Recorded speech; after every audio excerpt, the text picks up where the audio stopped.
My roommate's mom told her to only poop once every 10 days, change her underwear once a month, and wash her hair once every 3 months. She claimed this would help her bloom into womanhood and exude feminine charm. I told her that's actually how you get genital warts. It's a medical condition that needs treatment. I kindly took my roommate to the hospital to get checked out. Later, my roommate's dream of marrying into a wealthy family was shattered, and her mother claimed I was to blame. She stormed into the dorm and beat me to death. During the police interview, my roommate said, "I was so terrified that I locked the door." Well, since she's the one who ruined my chances of marrying up, consider this her karma. When I opened my eyes again, I had been reborn on the very day I urged her to see a doctor. Daphne came from a rural family, with an uneducated and controlling mother, who was dead set on marrying her into a wealthy family.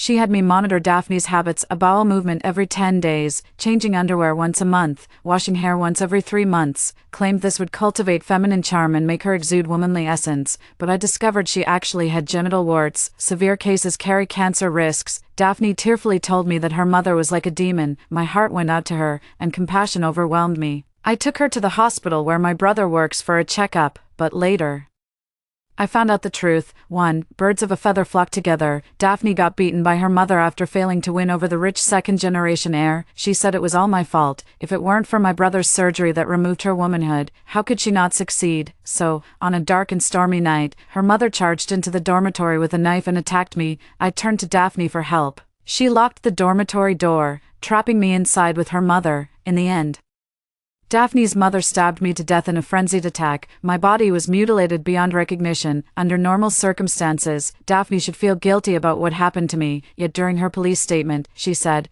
"I was too terrified, that's why I locked the door, but since she's the one who ruined my chance to marry, well, guess that's karma for you." That remark got her criticized by everyone, but instead of showing any remorse, she doubled down and declared, "I took that knife for her because I'd admired her for a long time. It was my own choice." Then she turned around and sued my brother. She claimed that during her hospital examination, my brother took advantage of his position to sexually assault her. My brother was fired from his job. The internet is flooded with rumors about my family having a rapist and a homosexual. They're calling us all perverts. My parents' hair turned white overnight, and they took their own lives.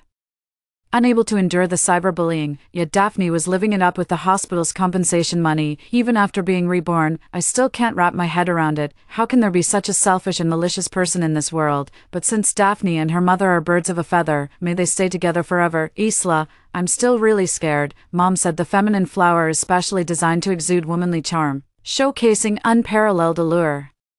It's my secret weapon for marrying into a wealthy family. If I lose it, will she be mad at me? In my previous life, I painstakingly explained the dangers of genital warts to her. I kindly took her to the hospital. In the end, it was my brother who performed the surgery to restore her health. Looking back now, I feel like such an idiot. There's no way I'm giving her another chance to frame my brother this time. Seeing how troubled Daphne looked, I set down my bag. I'm starting to think Auntie was right. Maybe we should skip the appointment after all. A flicker of surprise crossed Daphne's face. What? But I already changed into my outfit. Besides, didn't we already make the reservation? No worries, just cancel the appointment. Auntie has lived a long life. She's been around the block more times than we've had hot meals. She usually knows what she's talking about. With that, I kicked off my shoes, climbed into bed, and settled firmly onto the pillow. Seeing I was serious, Daphne looked down and fiddled with her new dress, a flicker of regret in her eyes. A cold smirk tugged at the corner of my lips. How could I have been so dense? In my past life, I never realized she wanted to become my sister-in-law. To be honest, Daphne wasn't exactly warm toward me from the start. In fact, she seemed to look down on me a bit. After all, she was destined to marry into a wealthy family. How could she possibly associate with someone like me, a commoner from the streets? It wasn't until later that she discovered my family was the wealthy one, and I even have a handsome older brother, so she seized the opportunity during her hospital checkup. She stripped naked and threw herself at my brother. She said she was willing to give herself to him. After being rejected, she cried her heart out. My brother mistook her for a woman of loose morals and tried to give her some well-intentioned advice. Little did he know that his words would become evidence used to convict her. Daphne's attempt at seduction backfired, and she even lost her most precious asset as a woman. The end. She's held a grudge against me ever since. Regarding the younger generation's rebuttal of the song Women Flower, that's exactly what she said. My mother has eaten more salt than she's eaten rice. Of course she's right. Now I'm throwing those words right back at her. I had a wonderful afternoon nap, thinking about submitting my off-campus application on Monday. This time, I won't care what Daphne thinks. I just want to make the most of my college life and graduate smoothly. Before I could even wake up properly, I was jolted awake by an ear-splitting noise. You little brat, who said you could wash your hair? Don't you know that tycoons all love women with natural scent? How do you expect to marry into a wealthy family like this? The moment Daphne saw Margaret, her face filled with terror, but then, without hesitation, she pointed straight at me. Mom, I didn't want to either. It was all Isla. She made me wash it. She even threatened to ruin my womanhood flower. Good thing I didn't go. When Margaret heard this, she completely lost it. She immediately yanked my quilt off and threw it on the floor. So it's you, you little bitch. You did this on purpose, didn't you? Seeing she was about to get physical, I didn't hesitate to dial 110. Hello, officer, there's someone trespassing in the dormitory and attempting to assault. Before I could finish, Margaret slapped the phone out of my hand. You little brat, stop spouting nonsense. Who's hitting you? Besides, this is my daughter's dorm room, which makes it mine. After saying this, as if still not satisfied, she glared fiercely around the room. Let me make this clear to all of you. No one had better stand in the way of my daughter marrying into a wealthy family. All right then, from now on, none of you are allowed to bathe. You'll all keep my daughter company. You could say I'm returning good for evil. If any of you end up marrying well in the future, don't forget to thank me. Daphne tugged at Margaret's sleeve and said, Mom, they definitely will, right, Isla? In the past, I would have probably gone along with what Daphne said. After all, nothing is more important than placating a madwoman. She affectionately linked arms with Margaret. Auntie, I'm about to apply for off-campus housing, so I won't be able to look after Daphne anymore. Everyone else is so busy too. What if someone slips up and Daphne manages to sneak in a wash? You'd be better off calling Daphne more often to check in on her. 3 times a day would be ideal to cover all bases. Margaret fell into thought after hearing this. After a long pause, she spoke. That's actually a brilliant idea. Daphne, remember to video call me every 8 hours from now on to report your whereabouts. If you're even a minute late, I'll be contacting your college advisor. Is that clear? Daphne turned pale and nodded as she replied, Yes, Mom, I understand. After Margaret left, she shot me a resentful glare. Isla, you know full well how much I hate being controlled by Mom. Why would you do that to me? We used to meet once a week, and now it's 3 times a day. Are you trying to kill me? I stared at her intently. If you don't like being controlled by her either, why didn't you just say the hair washing was your own idea? Is it really so hard to say I don't want to? Daphne's expression grew even more twisted. It's not like I'm afraid of her scolding me, so I deserve this. Is that it? You don't have depression. A few harsh words won't kill you. Depression again. Some people have really given this illness a bad name. I still remember our past life together. I took her at her word, learned about her troubled family background and health issues, and went out of my way to help her. Sometimes I'd even stay up late talking with her, just to help her see things in a better light. Looking back, I was such an idiot. My delicate wife just panted a couple times, and I actually fell for it. Before I could say anything, Daphne suddenly let out a wail. Wah, you're all bullying me. None of you understand me. I really don't want to live anymore. It's just a worthless life anyway. I might as well be dead. After saying that, she ran onto the balcony and started climbing over the railing. My other 2 roommates shot me a look. He told me to leave her alone. He must have seen right through her act from the start. I gave them a nod. I settled comfortably onto the bench. After a while, Daphne grew tired from crying when she realized no one was coming over to comfort her. I can't keep up this act. So she just walked back. Isla, I've been thinking we're best friends after all. I'm not going to hold this against you. How about you apologize to me now? Once I marry into wealth, I'll make sure you're well taken care of. Otherwise, when the time comes, I'll have my husband drive you out of Huagua. I couldn't help but laugh out loud. Someone's been reading too many domineering CEO novels. Does she really think anyone can control everything single-handedly? There are no cops in novels.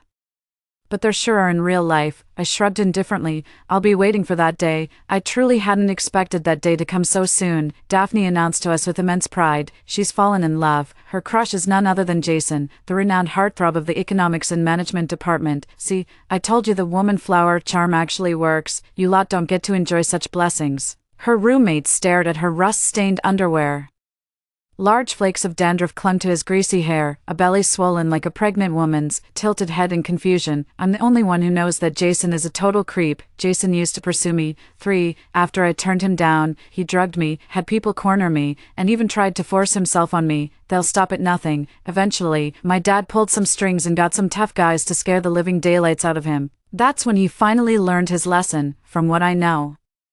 He and his bunch of good-for-nothing friends are all rotten to the core. He'd stoop to any despicable act. The only reason he got close to Daphne was to get to me through her an indirect approach. In my previous life, after learning Jason had confessed his feelings to her, I spent days trying to talk sense into Daphne, from his shady background to all the dirty deeds he'd done. It took me forever to talk her out of the idea of dating Jason, but then those chat logs somehow became proof that I had feelings for her. Daphne actually claimed I was trying to keep her all to myself, and that's why I didn't want her to date. She even accused me of controlling every aspect of her life. In that case, I'm curious to see what kind of sparks fly when two freaks collide. I swallowed the words that were burning on my tongue, watching the smug Daphne, her red lips parted slightly. Congratulations. She shot me a dirty look, her greasy face beaming with smug satisfaction. Jealous, aren't you? Too bad it's too late. Should have followed my lead when you had the chance. No use crying over it now. Her eyes darted shiftily as she spoke with a sly, furtive expression. Fine then, how about you get on your knees and kowtow to apologize? I'll have Jason introduce you to his friends. Even though you're not quite as good looking as me, being proactive should do the trick. Judging by her expression, she really thinks she's hit the jackpot. I silently reminded myself to let others live their own lives, then quietly turned away. Naturally, none of the other roommates paid her any attention either. Seeing this, Daphne let out a cold snort. You're all just speechless with jealousy. I see. Well, what can you expect from ordinary folks like you? Not like me. I'm off to enjoy some quality time with my sweetheart tonight. With that, she sashayed away on her thick waist, beaming from ear to ear. The next day, Daphne was absent from class the entire day. It was already dark by the time we got back. An older roommate, 2 years our senior, finally spoke up out of concern. Daphne, are you being careful? You don't want to end up pregnant. We're only freshmen. If you have a baby now, you might not graduate. Daphne hears nothing but jealousy and others' well-meaning advice. She tossed her greasy hair. What are you thinking?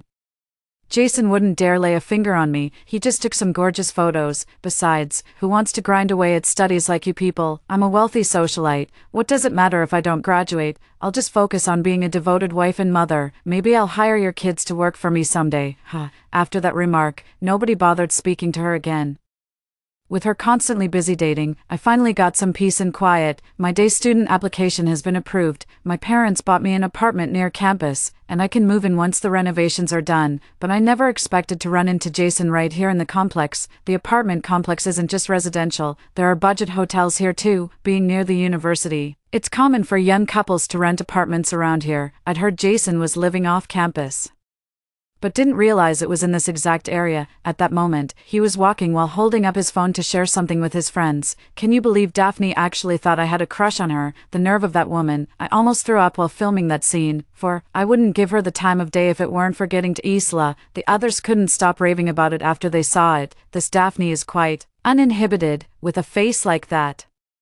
I wouldn't touch her even if you paid me. I need to delete these photos immediately. Keeping them on my phone feels like contaminating the device. But now, Jason chuckled without responding. I let out a scornful laugh. He didn't say it, but I knew. He's no trust fund baby. It's all just a carefully crafted persona. At best, he's just got some spare change lying around. As for where the money actually came from, he has a habit of secretly taking photos, trafficking intimate pictures of female students, and selling them to others for profit. When I got back to the dorm, I frowned as a strange smell hit me. My roommate said, covering her mouth, Daphne, could you please take a shower? It reeks in here. I feel like even my food tastes like your smell. Daphne rolled her eyes upon hearing that. Oh, look who's getting jealous and stirring up trouble again. Jason said my woman flower is beautiful and encouraged me to keep growing it well.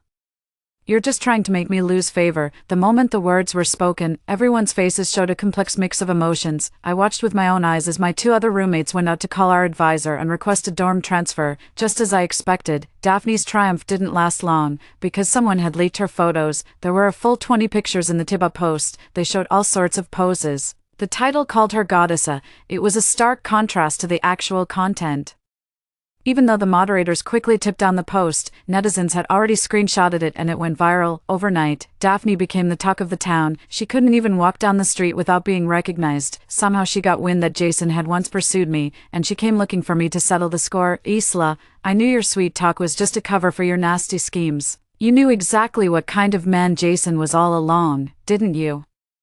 You just stood by and watched me walk right into the lion's den. This was deliberate, and now my perfect body has been seen by everyone. What wealthy family would ever want to marry me now? Wah, you have to take responsibility for this. I honestly can't wrap my head around how her mind works. Did I tell you to date him, or did I tell you to sleep with him? You're a grown adult, stop shifting blame onto others. Daphne stormed off, muttering curses under her breath. I thought after all that, she'd have learned her lesson, but the very next day, though she was walking arm in arm with Jason again, Jason explained everything. His friends thought I was so attractive that he just had to show them my photos. He never expected them to get leaked, and he's already apologized. I repeated the mantra in my head, let people live with the consequences of their own choices. I don't kill people, but I can't stop fools from rushing to their doom either. But I never expected Jason would actually dare to set his sights on me. While washing up that night, I noticed a row of plush toys hanging over Daphne's bed, right across from my bed. She fiddled with it smugly. Jason gave this to me. You know, what are you staring at? If you want one, go buy it yourself. I didn't have time to deal with her. I noticed something odd about the doll's eyes. 5. Not only did they look out of place, but there were tiny red lights flickering in their centers. A wild thought crossed my mind, and I immediately took one down for a closer look, but then Daphne suddenly went berserk. Isla, how dare you steal a man right from under my nose? I told you, Jason gave this to me. I shoved her back with one hand and grabbed my phone to call the police. Hello, I'd like to report that someone has installed hidden cameras in the dormitory to spy on us. Daphne refused to admit it no matter what. Jason was secretly filming you. What makes you think that? Who do you think you are? Some goddess? You don't even have feminine charm. It wasn't until she was sitting in the police station that she finally behaved. My boyfriend gave this to me. There's no way it has a camera. Besides, if he were filming anyone, it should be me. Why would he film Isla? She's not even as pretty as I am. The officer was completely speechless hearing that. They immediately summoned Jason for questioning. By all accounts, Jason should have been locked up this time. But Daphne actually gave him a false alibi. This is just our little couple's game. We actually enjoy keeping tabs on each other. 247. Why was Isla filmed? That was clearly a mistake. He was actually trying to film me, since she insisted it was filmed for her. The police couldn't do anything about it. They had no choice but to confiscate the dolls, give both of them a lecture, and then let them go. After they left, Daphne even proudly tried to take credit with Jason.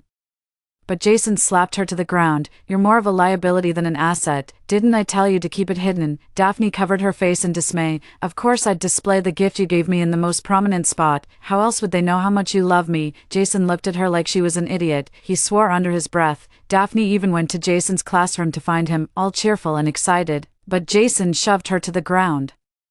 This happened in a large lecture hall packed with 200 students, Jason said bluntly, without sparing her any dignity. Daphne, I'll say this for the last time, we were never together. Stop telling people you're my girlfriend. Look at your face, your belly, absolutely disgusting. I can't believe I ever liked you. I wouldn't even sleep with you if you paid me. God knows what kind of disease I'd catch. Word is, Daphne was crying her eyes out, around the same time. Her genital warts seemed to be getting worse. I couldn't resist scratching a few times even while walking down the street, under the dual pressures of heartbreak and physical discomfort. The look she gave me grew increasingly hostile. Isla, this is all your fault. You promised to take me to see a doctor, if you hadn't gone back on your word. Jason wouldn't have started avoiding me. Are you doing this on purpose? I raised an eyebrow at her. Now you're not calling it women's spending anymore. She didn't say a word, just shot me a vicious glare. Watching her descend further into madness, I knew the dorm was no longer livable. With the nearby apartment still under renovation, I decided to go back home for the interim. A longer commute is still better than being stuck with a lunatic all day, but for all my careful planning, the inevitable still caught me off guard. When I went home for the weekend, my brother suddenly said to me, "Do you have a classmate named Daphne?" My heart skipped a beat when I heard that name from my brother. I'd made sure to keep Daphne and my brother apart. How did they cross paths? I immediately asked. The next day, how do you know her? She somehow got hold of my phone number and sent me all these photos. My schedule was fully booked this week. But given how serious her condition is, and that she's your classmate, I made an exception to squeeze her in. I never thought Daphne would set her sights on my brother. Thinking about the cyberbullying my brother endured in his past life, I clenched my fists in fury. My first instinct was to tell my brother to refuse treating her, but upon second thought, that seemed unrealistic. You can run from trouble for a while, but not forever. What if they say no next time? My brother is a doctor, after all. Honestly, after being reborn in this life, I had no intention of getting involved with Daphne. Only those who have died once truly understand what matters most. All I want is to finish my studies and live with my family, but right now, Daphne's presence is a ticking time bomb that could blow us all to pieces at any moment. Under these circumstances, you can't blame me for what happens next. When I looked up again, my voice held a resolve I'd never known before. Bro, just show it to her. But remember, wear a hidden camera the whole time, and don't miss a single word of your conversation with her. Also, back up all the chat logs from your phone. Ronan found it odd when he saw how grave my expression was. Isla, what's going on? Is this really that serious? Bro, don't ask why, just do as I say. 6. My brother trusted me unconditionally. Of course, all I had to do was wait. Wait for Daphne to dig her own grave. Just as expected, a week later, Daphne suddenly appeared before me, wailing and sobbing hysterically. Oh, Isla, your brother has completely ruined my reputation. You're responsible for this, and your whole family has to take responsibility. Just like in her previous life, she accused my brother of sexual assault. She even went to the hospital with her mother and put up protest banners. This led to my brother being suspended on the spot. I didn't stop any of this from happening. Just watched coldly. The wind needs to blow hard enough to sweep people away, doesn't it? Under the arrangement of the hospital administration, the two parties met. Her brother asked Daphne, "What do you want to do about this?" Margaret cut in, "What do you mean what to do? You've seen her unclothed. Of course you must marry her. Your family is so wealthy, yet you're only offering 1.88 million for the bride price and 50 gene of gold, giving 10 million to each of us, me and her father. For our retirement isn't too much to ask, is it, at this point?" She felt something was off again, slammed the table, and shouted, "No, forget the retirement funds. We're moving into your family's villa too. Since we're family now, what's yours is mine. Isn't it trendy to sign prenups these days? Just write that all your family assets belong to me." Margaret was spitting as she spoke, her face plastered with calculation. She even dragged her son into it. "Besides, we should keep the blessings within the family. Your daughter should marry my son, no need for a dowry, and let me be perfectly clear up front, once she joins our household, she must bear a son." How absurd. When she looked at me, she curled her lips in disdain. "Someone like you clearly hasn't known hardship. You won't be living this lavish lifestyle anymore. That bag of yours must have cost a fortune. Back in my hometown, that kind of money could buy a house. You really need to keep that frugal mindset. In my day, I was back working in the fields the very next day after giving birth, watching Margaret ramble on without pause. I grew tired of listening and turned to my parents. "Let's eat first." With that, Margaret slammed her hand on the table. "Eat, eat, eat. What are you even eating? You're spending our money right now. Your mother-in-law and your husband are both right here. How dare you start eating before any of us? Were you raised in a barn?" This was the first time I'd spent such a long stretch with Margaret. Like father, like son, the apple doesn't fall far from the tree. That saying really holds true. Daphne has truly inherited all of Margaret's traits. No wonder she's so confident despite being so ordinary. I gave her an icy stare. What if my family doesn't agree? This time it was Daphne who lost her cool. "If you refuse, I'll make a scene." People of your standing wouldn't want that kind of scandal, would you? Besides, Brother Jinjo has already seen me in that state. If you won't marry me, how could I possibly face anyone ever again? At this point, my parents exchanged a look and finally understood what I was getting at. My brother's expression became even more indescribable, and he blurted out instinctively, "A true physician sees no gender in their patients. By your logic, should I marry every single person I've ever treated?" Daphne burst into tears upon hearing this. "How could you say that? I've given myself completely to you." The meal ended on a sour note. As Margaret left, she spat viciously in our direction. "You refuse a toast only to be forced to drink a forfeit. The day will come when you'll be begging me for help." Even though I had anticipated that Daphne's family would try some underhanded tricks, I never expected the storm to hit with such ferocity. Daphne resorted to her old playbook, leveraging the court of public opinion online. It all started when she posted a thread.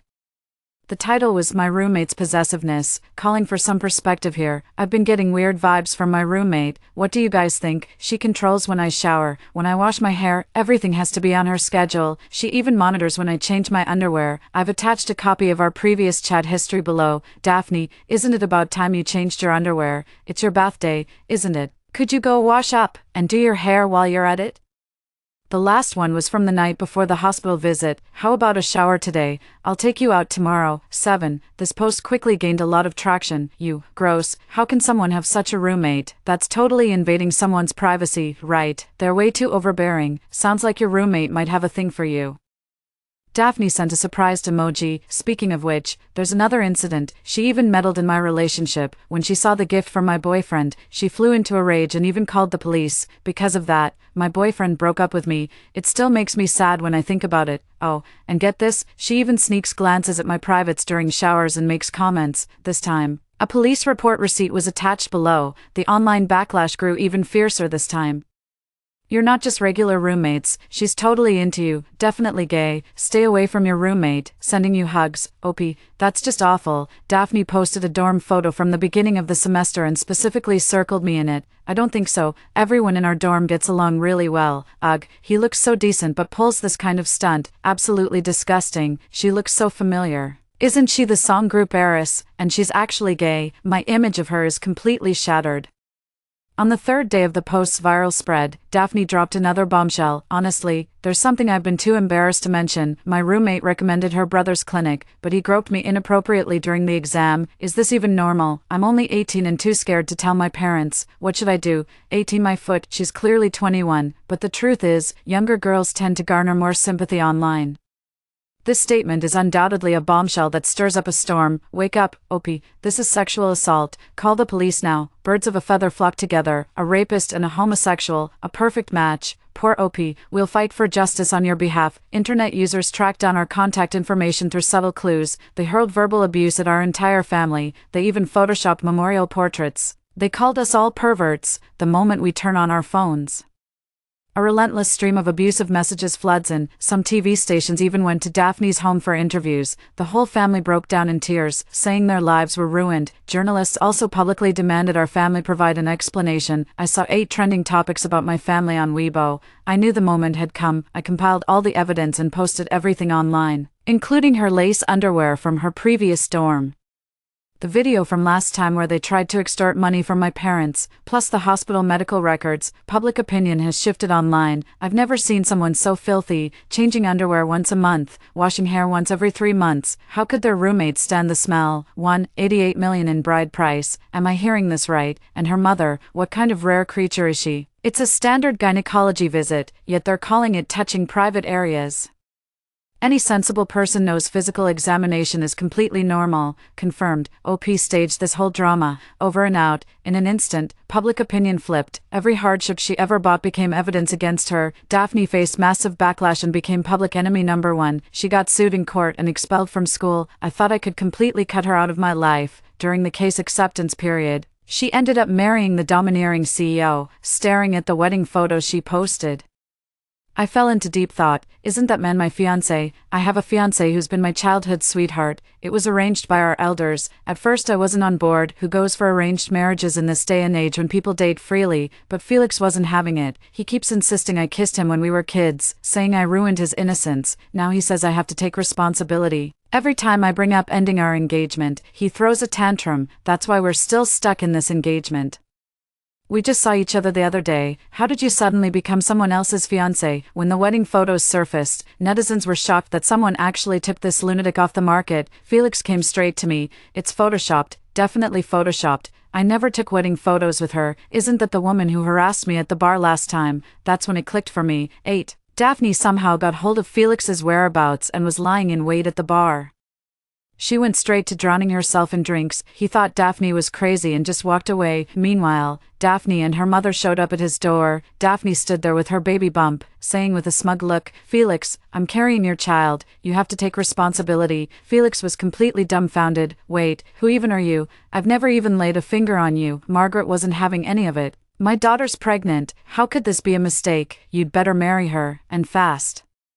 Felix immediately had someone pull up the surveillance footage. That's when the whole story came to light. I guess Daphne has read too many romance novels, thinking some domineering CEO would swoop in to rescue her if she got drunk. Too bad in real life. There are only creeps waiting to take advantage of drunk women. Daphne was dumbfounded, then they turned on me. It's all her fault for making me go to the hospital. She ruined my chance to get feminine charm flowers, otherwise.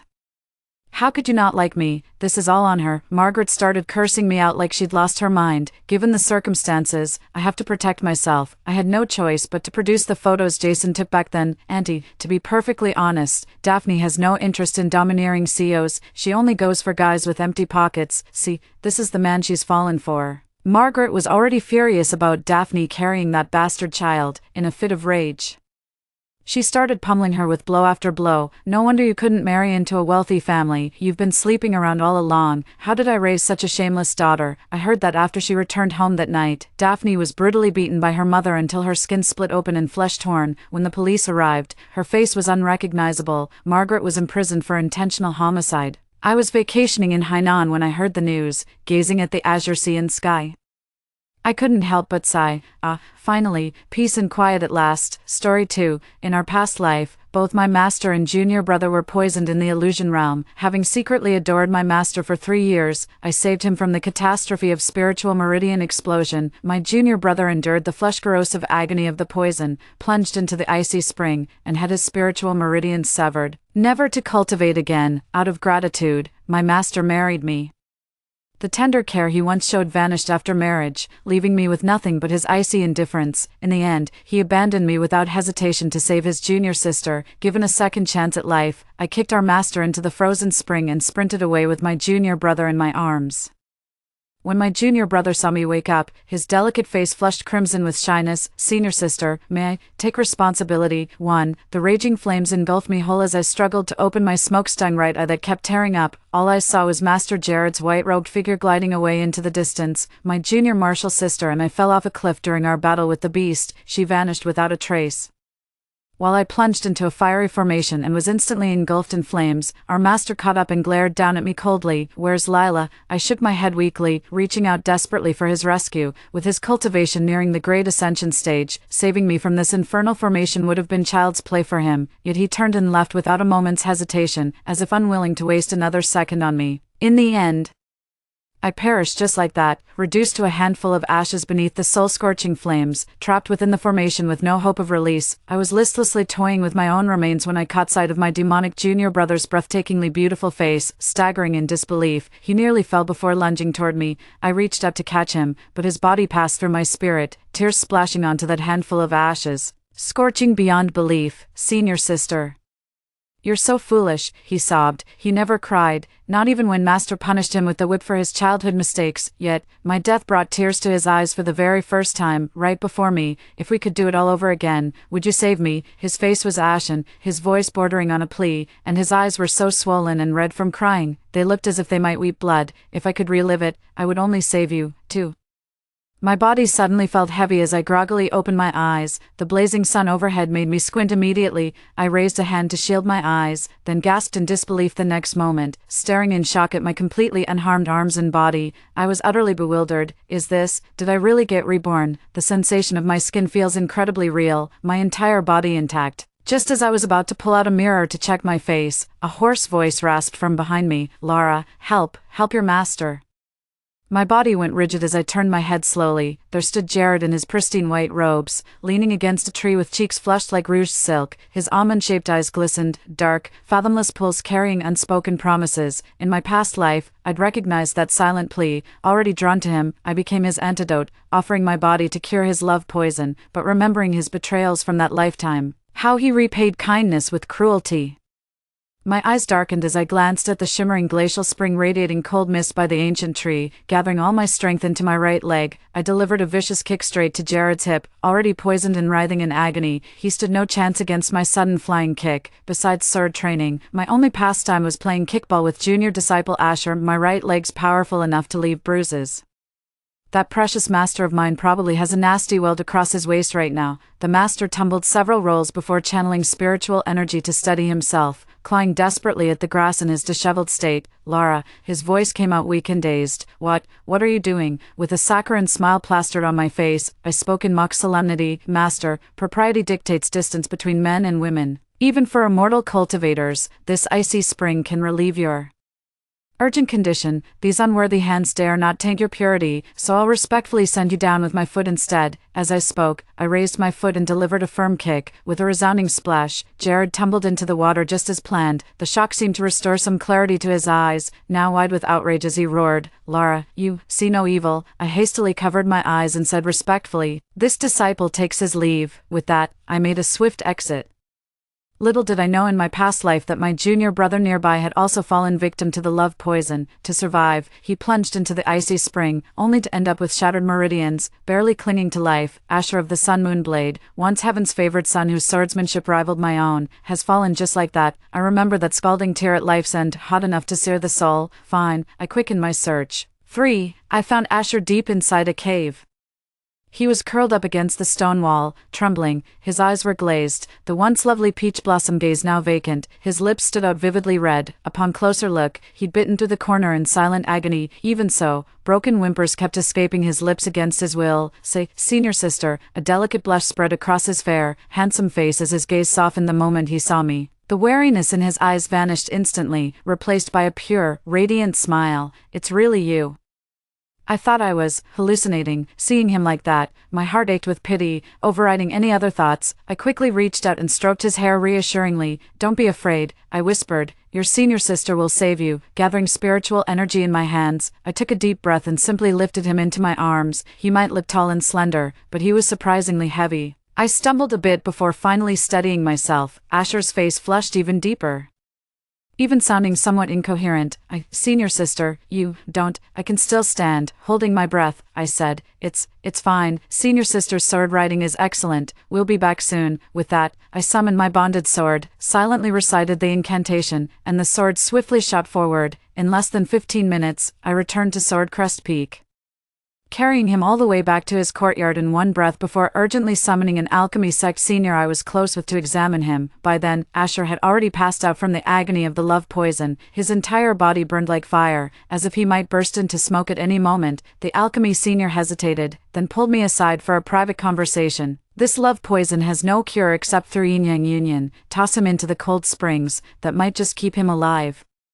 No other way. My senior brother's eyes flickered, but he insisted. Truly, none. Sensing something off, I pleaded until he relented. The Sword Sect's 10th layer illusion realm holds Frostbloom herb, antidote to all poisons. If I could retrieve it, the cure was possible. I was instantly at a loss. Even late-stage nascent soul cultivators couldn't guarantee safe passage through the 10th illusion realm. How could I, a disciple who just formed my nascent soul 2 days ago? For a moment, my spirit sank. In desperation, I thought, worst-case scenario, I could just ask my junior brother which girl he fancies and beg her for help on my knees, but truth be told, my fists were already clenched. In this world, only my junior brother truly cares for me. How could I ever abandon him? I'd go through hell or high water to retrieve that Frostbloom herb for him, so I begged our alchemy senior brother to suppress Asher's poison with elixirs temporarily. Learning I had but 7 days left, I gripped my life-bound sword and ascended to the 10th illusion realm.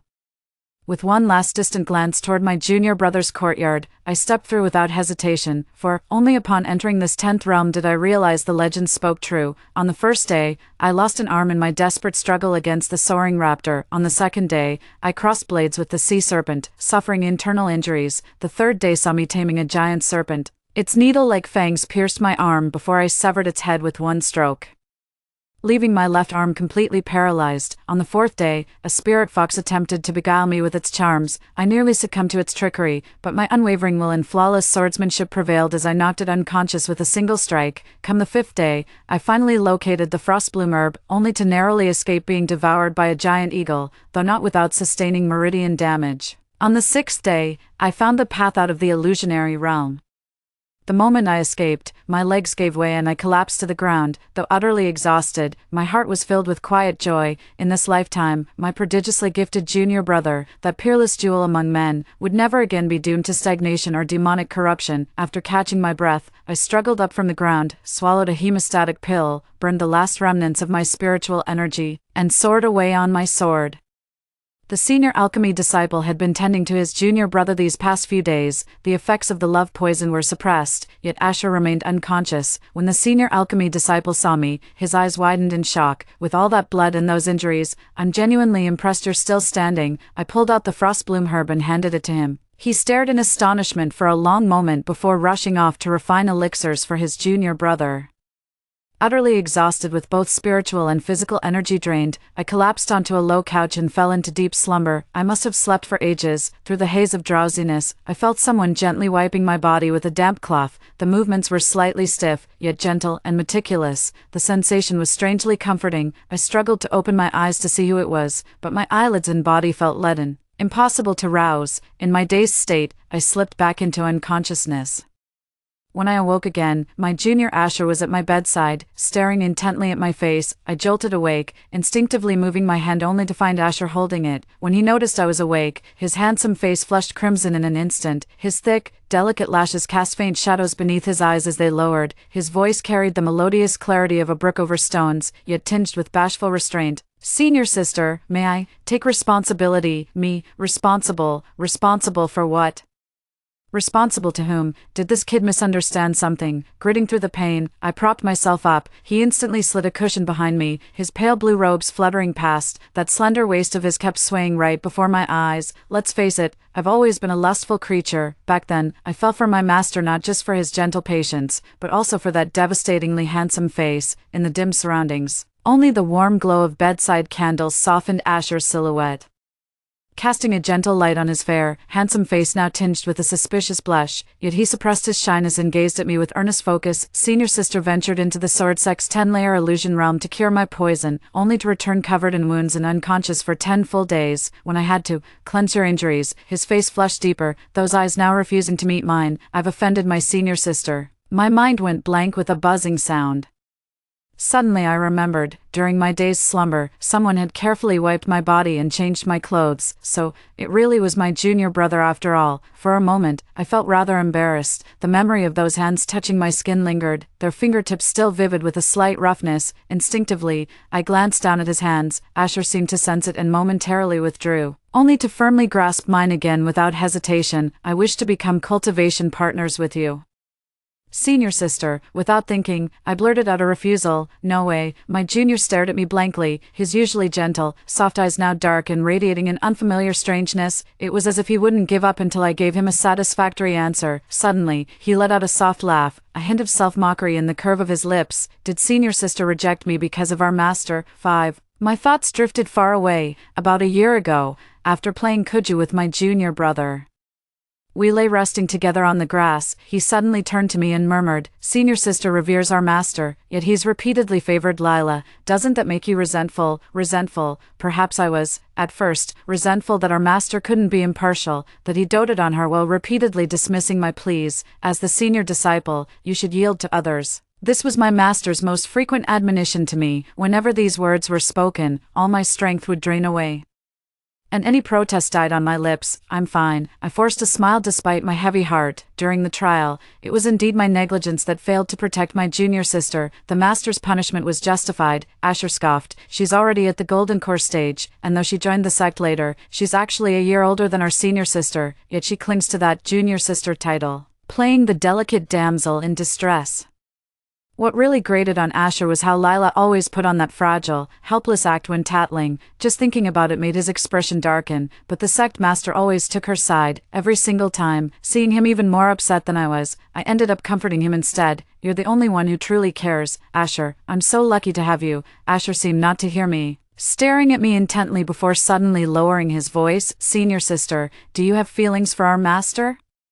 My eyebrows shot up as I was about to deny it, when Asher drawled again, "What's there to like about him anyway? He's getting on in years, his eyesight's failing, and he can't tell right from wrong. Why not?" His voice softened, a faint glimmer in his eyes.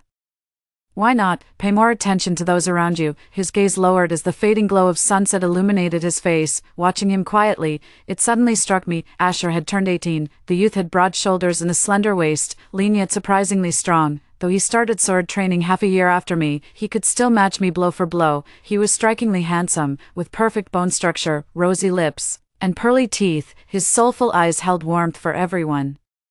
Yet a single indifferent glance could make hearts skip a beat. A swordsman of such striking looks, refined bearing, and extraordinary talent naturally never lacked admirers. I asked him with a smile, "What about you, junior brother, with so many fair immortals in our sect? Has any caught your eye?" Asher raised his gaze, lips parting slightly before finally admitting, "Yes, there is." "Well now," I exclaimed in delight. "So my sword-obsessed junior brother has already had his heart stirred.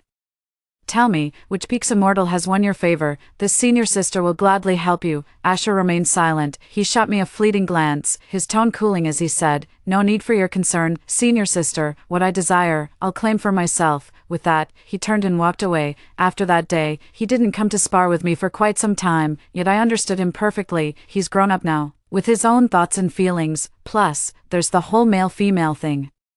So as his senior sister, it's not really my place to interfere, and so, our relationship just faded away, until today. I traversed all 10 layers of the illusionary realm for him, risking my life to find the antidote. Perhaps he's grateful, but seeing me bedridden with all these injuries for his sake, that guilt must be eating at him. Yet guilt is just guilt, nothing more. Gritting through the pain, I managed a strained smile. "Asher, you were poisoned. As your senior sister, saving you is my duty. Our bond over these past 10 years, I could never stand idly by. Don't, and can't, pledge yourself to her just because your senior sister saved you. If you do, you'll never find true happiness. You have feelings for another immortal maiden. What would become of those feelings if we were to become cultivation partners? I mean every word, in our past life. My master took me as his cultivation partner out of guilt after compromising my virtue, and then what happened? Yet he remained cold-hearted.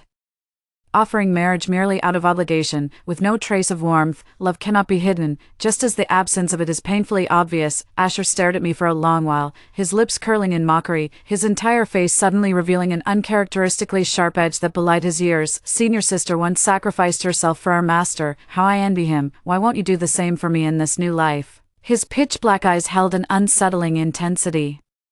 Locking onto me with an eerie, unblinking gaze, I stood frozen, as if struck by lightning. "Asher, he's also been reborn." 6. Before I knew what was happening, Asher had already pulled me into his embrace. He'd truly grown up, his hands now much larger than mine, his fingers interlaced with mine in a firm hold as he cradled me carefully, his voice so featherlight it might float away. "Laura." He called me by name for the first time, with the tenderness of a lover.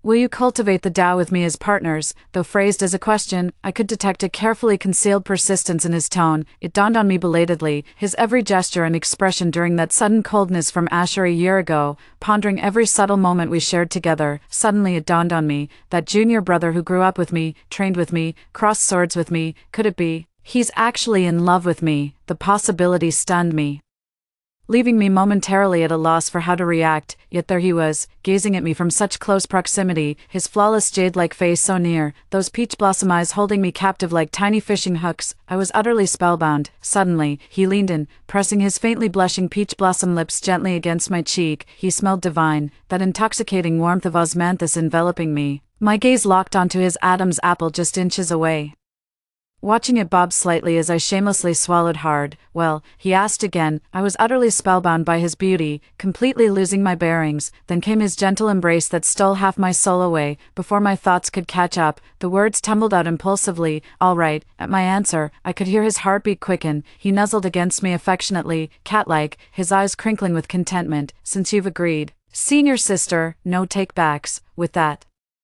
he scooped me toward the inner side of the bed and settled in beside me as naturally as breathing. Meeting my startled gaze, he arched an amused brow. "Don't be afraid, senior sister, I'll watch over you. We'll need to change your dressing again at midnight." Me. 7. Asher has changed. I always thought he was pure and kind-hearted, naive to the core, yet now, he frowned slightly as the warm cloth wiped away the oozing blood. The wound was dangerously close to my heart meridian.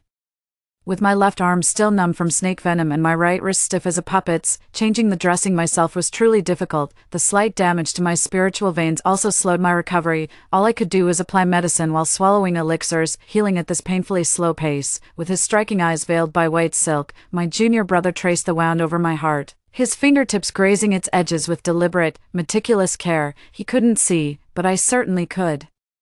My face, my skin, everything burned as if scorched by flames, the heat rising uncontrollably. Asher's slender fingers never strayed where they shouldn't, yet their mere sight set my pulse racing, sending involuntary shivers through me. He suddenly chuckled softly, the furrow between his brows easing. What are you afraid of, senior sister? I'm no beast, with nearly 30 years of shared history across lifetimes. You know exactly what kind of man I am, though the fault lies with me. Had I confessed my feelings sooner in your past life, perhaps you wouldn't have taken that fatal misstep. My trembling and bashfulness gradually stilled under the soothing calm of his voice. But what does this have to do with him? Everything in my past life was my own willing choice, and I ultimately reaped what I sowed. Had I known my junior brother was also poisoned in that past life, I would have saved him first without hesitation. After all, in my heart, the affection I held for our master paled in comparison to the years of camaraderie with my sect siblings. Asher, I suddenly remembered how he'd smiled weakly at me, even as his spiritual veins shattered in his past life. My eyes welled up, and my voice caught in my throat. If I had known in my past life that you were also afflicted by the love poison, I would have saved you without hesitation, just as I would now. The hand applying the medicine paused slightly, a scent of herbs wafted to my nose as his hand gently caressed my cheek, slowly, yet clumsily, wiping away the moisture from my eyes. I know, senior sister, I've never blamed you for a single moment. Those who save lives can do no wrong. I only blame myself. Just a dip in that icy spring shattered my spiritual meridians, leaving me unable to protect my senior sister anymore. Yet his words didn't just twist my heart with greater anguish and tenderness, they stirred something new, a warmth between us that never existed before. My junior brother, we grew up together, trained under the same master. He was half a year younger than me, following me around like a shadow every day, unlike our master, who diverted most of his attention to the new junior sister, even watching silently as she skillfully pinned her mistakes on me, never speaking up in my defense. The outcome, naturally, we both ended up kneeling in punishment, bearing the lash together. From the moment Lila became his disciple, our master's favor was no longer ours to claim. So what? Having you as my junior is more than enough. After applying the medicine, he carefully draped my robe over me and fastened the sash. Rest well, senior sister. Asher will take his leave now. He then removed the white silk covering his eyes, blinked his long eyelashes, and opened his glistening dark eyes, giving me a faint smile. If it weren't for that one self-incriminating remark, or the occasional slip-up in his words and actions, I would have still believed he was that innocent, adorable junior disciple, not a demonic cultivator. I struggled to move my numb left hand, using all my strength to grab his sleeve. I've always been a bold soul, in cultivation as in love. Since my heart stirs and I won't see his devotion wasted, why shouldn't I take that step forward? It's pitch dark out, and junior brother's barely recovered. All this running about is such a bother. Asher froze, his already flushed ears turning crimson, but as someone who'd lived 2 lifetimes, he merely lifted his thin eyelids and stared at me unblinkingly. Senior sister speaks wisely. Asher shall comply. 8. Thanks to Asher's meticulous care, I made a full recovery in just half a month when it should have taken 3 months. The trials in the 10th layer of the illusion realm also helped me steadily advance my cultivation, breaking through to a higher minor realm. That day, while sparring with my junior brother, a shrill cry suddenly pierced my ears. Junior sister Lila appeared with tear-streaked cheeks, weeping like a rain-soaked pear blossom, and made as if to throw herself at Asher. Asher dodged sideways, his sun moon sword tracing an arc through the air as he positioned himself protectively before me, barring her from taking another step closer. Lila stood frozen before me with a pitiful expression, her almond-shaped eyes glistening with unshed tears as she pleaded, "Senior sister, I beg you to save our master." He returned burning with fever, calling your name repeatedly. He won't let anyone near him. Her shrill, desperate voice pierced my eardrums like needles, leaving a persistent ringing in my ears. Asher shot me an instinctive glance. I'm a bit bewildered. It's been a whole month, and I thought my esteemed master, who just stood by and watched me suffer, had long since dissolved into water in the icy spring. How is it possible he's back completely unscathed? But then again, it makes sense. Master's cultivation is at the grand ascension stage, just a step away from ascending to immortality. How could he end up like my junior brother in the previous life?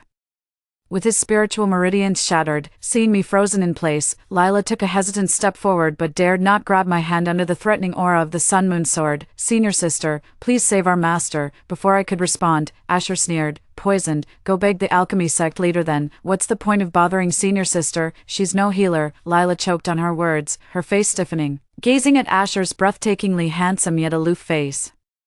She suppressed her awe and pleaded desperately, "Senior sister, I beg you, please visit master, he favors you most, how can you bear to see him suffer?" I spread my hands dismissively. "Junior sister, you're mistaken, everyone across the 10 Peaks knows master dotes on you the most." Rather than pleading with me, junior sister should hurry and fetch the alchemy sex elders to properly examine master. I'm no saint. If he left me to die, showing mercy by not stabbing him upon my return would be kindness enough. Expecting me to sacrifice myself for him again, Lila tried to persuade me further, but I firmly refused with a single no. She glared at me fiercely, the jealousy in her large eyes no longer concealed, just as she hissed, "Master will teach you a lesson sooner or later." A white figure stepped forward to shield her. It was none other than my peerless and radiant master, Jared. His face turned deathly pale, drained of all color, his posture slumped yet his spine rigidly straight, desperate to shield Lila from my harsh words. "Lara, as my chief disciple, how could you speak to your junior sister like this?" He clung to consciousness, his body trembling at the edge of collapse, yet still he stood firm, an unyielding barrier before Lila. Such blatant favoritism, such touching devotion, it's enough to make me burst out laughing. "Master."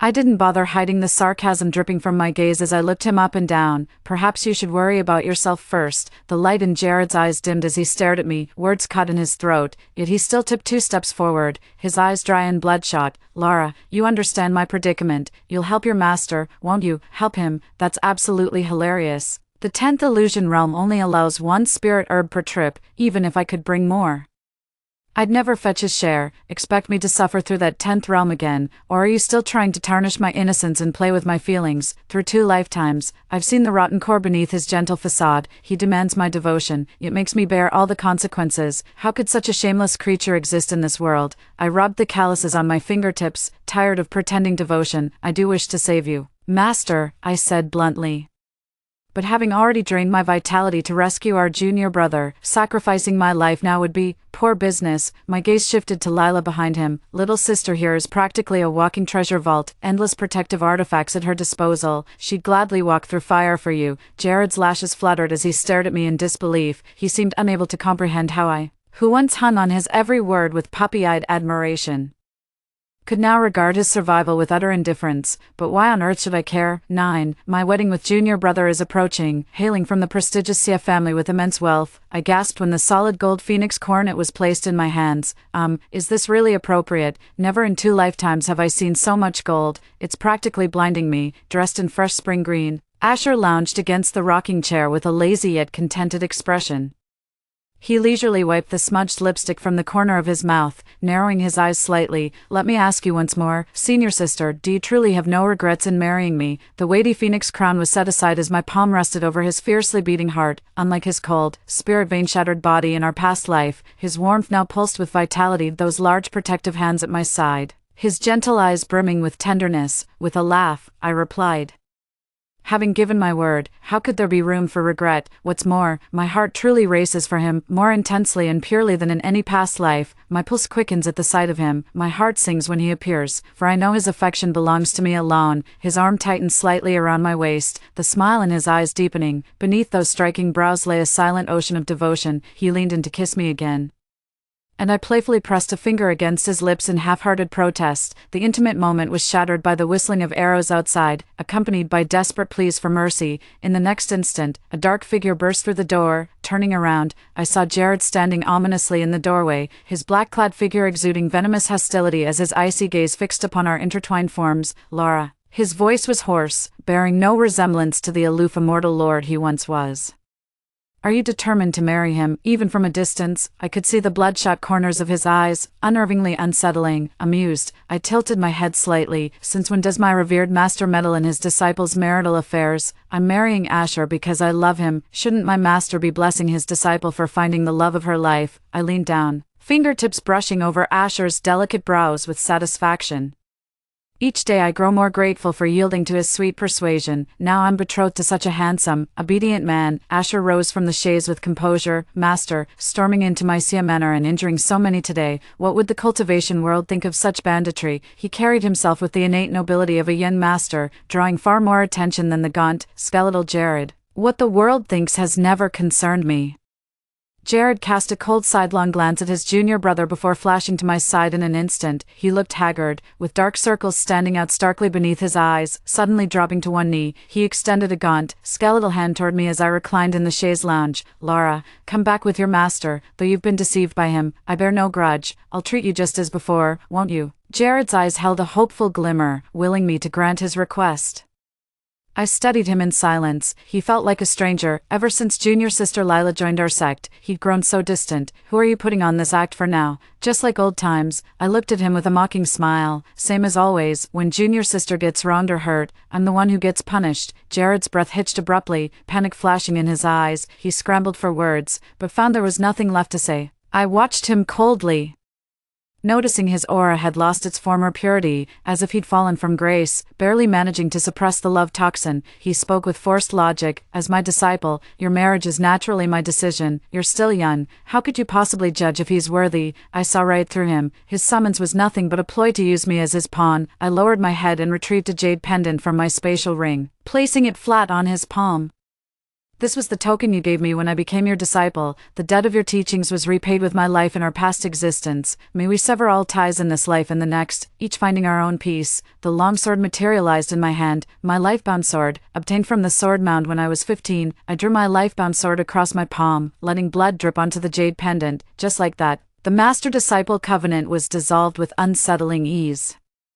The crisp sound of jade shattering echoed beside me. Asher had smashed his pendant, severing our master-disciple bond in that single act. Immortal Jared never taught me anything. My swordsmanship improved only through my senior sister's guidance. A master like him, I'm better off without. 10. The day I married Asher in crimson bridal splendor stretching 10 miles. It's a beautiful, sunny day. The Sia family, a renowned clan now managed by Asher, saw many prominent cultivators arrive to celebrate the young patriarch's wedding. After a full day of busyness, my neck was practically broken from wearing that pure gold phoenix coronet. Asher personally removed my pearl and jade hairpins, then prepared a basin of warm water and gently wiped away my makeup. His movements were feather-light, and suddenly I remembered how his ears had flushed crimson when tending to my scraped knee. My heart began pounding like a drum. I grabbed his lapel, and he willingly leaned in, his eyes glistening with unspoken emotion. "Why the sudden pull, my lady?" His voice was a seductive murmur, lips curling upward as the flickering crimson candles cast our entwined silhouettes upon the walls. The endearment, my lady, sent heat rushing to my cheeks, my heart pounding like boiling water, yet never one to shy away.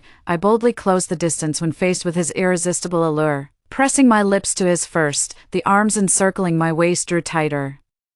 "Such generosity, my lady. The Sia shall ensure your complete satisfaction." The candlelight flickered outside the window, yet it burned all night long, never dimming. My beloved's embrace was so warm, I couldn't bear to leave it. Just as the clouds cleared and the rain stopped, I heard someone report from outside the door. "Young master, Sword Peak has sent 2 crates of spirit stones. Shall we accept them?" Asher's captivating, almond-shaped eyes fluttered open slightly. He reached up to brush the sweat from my forehead and softly asked, "Does my lady wish for this congratulatory gift?" He surely has ulterior motive sending this gift. "Asher, we must send it right back to him." Hearing the word "we," Asher's eyebrows lifted with delight as he cheerfully ordered, "Not accepting it, throw it right back at him." Married life with Asher is nothing short of blissful. The Sia estate is spacious enough for us to practice swordplay by day, explore nearby towns for delicacies, and curl up together at night with those enlightening glow-in-the-dark romance novels. Whenever trouble arises in the Sia territory, we'd rally our disciples to vanquish demons and uphold justice. That day, calamity struck the nearby city of Qianling. Rumors spread of a fox demon appearing to bewitch people before tearing out their hearts. Exchanging a glance with Asher, we immediately rushed to Qianling. 11. Torrential rain lashed Qianling as every household barred their doors and windows. The demon compass in my hand pointed toward the desolate outskirts. Asher and I soared on our swords. Soon spotting a temple shrouded in sinister black mist, I dove downward and crossed the temple threshold in an instant. Beneath a towering Saiyan deity statue lay a mutilated corpse, gutted in the most gruesome manner. Crouched beside the corpse was a disheveled woman, her tattered robes barely covering her frame. Long hair matted with filth, head bowed, she seemed to be gnawing at something, producing bone-chilling crunching sounds as blood dripped steadily onto the stone floor. Somehow, the woman's silhouette struck me as eerily familiar. Just as I was about to study her closely, she suddenly raised her head and stared straight at me. Her face was deathly pale, fragile as parchment, with needle-sharp teeth and unnaturally large pupils that nearly swallowed the whites of her eyes.